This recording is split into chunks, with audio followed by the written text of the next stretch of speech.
Sir ప్రక్రియలో భాగంగా నేడు తన నివాసంలో ఏర్పాటు చేసిన విలేకరుల సమావేశంలో మాజీ మంత్రి తలసాని శ్రీనివాస్ యాదవ్ మాట్లాడారు. నియోజకవర్గంలో గతంలో నమోదైన ఓటర్ల సంఖ్య, పోలింగ్ శాతాన్ని దృష్టిలో ఉంచుకుని ఇప్పటివరకు ఓటు హక్కు కలిగిన ప్రతి ఒక్కరూ సర్ ప్రక్రియలో భాగస్వాములు కావాలని ఆయన పిలుపునిచ్చారు. ప్రతి ఒక్కరూ ఫామ్ 6 ద్వారా తమ ఓటు హక్కును నమోదు చేసుకుని ఈ అవకాశాన్ని సద్వినియోగం చేసుకోవాలని కోరారు. భారత రాజ్యాంగం కల్పించిన ఓటు హక్కు ప్రతి పౌరుడి ప్రాథమిక హక్కని, భవిష్యత్ తరాల్లో రాజ్యాంగ విలువలను గౌరవించే సమర్థవంతమైన నాయకులను ఎన్నుకోవడంలో ఓటు ఎంతో కీలక పాత్ర పోషిస్తుందని అన్నారు.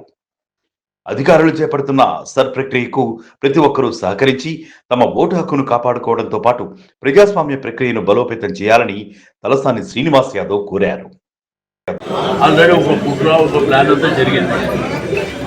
అయితే దీంట్లో అప్రమత్తంగా ఉండడానికి మనం కూడా ఇంటింటికి వెళ్ళి 50 ఇళ్లకు ఒక 4 చొప్పున మనం పోయి వెరిఫై చేసినట్టయితే మనం అడిగేదల్లా ఒరిజినల్గా నివాసం ఈ స్వతంత్ర భారతదేశంలో పుట్టినటువంటి ప్రతి ఒక్కరికి ఓటు హక్కు ఉన్న వారి ప్రతి ఒక్కరికి రైట్ కాబట్టి ఉన్న వాళ్ళని ఎట్టి పరిస్థితుల్లో తొలగించకుండా జాగ్రత్త తీసుకోవడం, చనిపోయిన వాళ్ళని డిలీట్ చేసుకోవడం.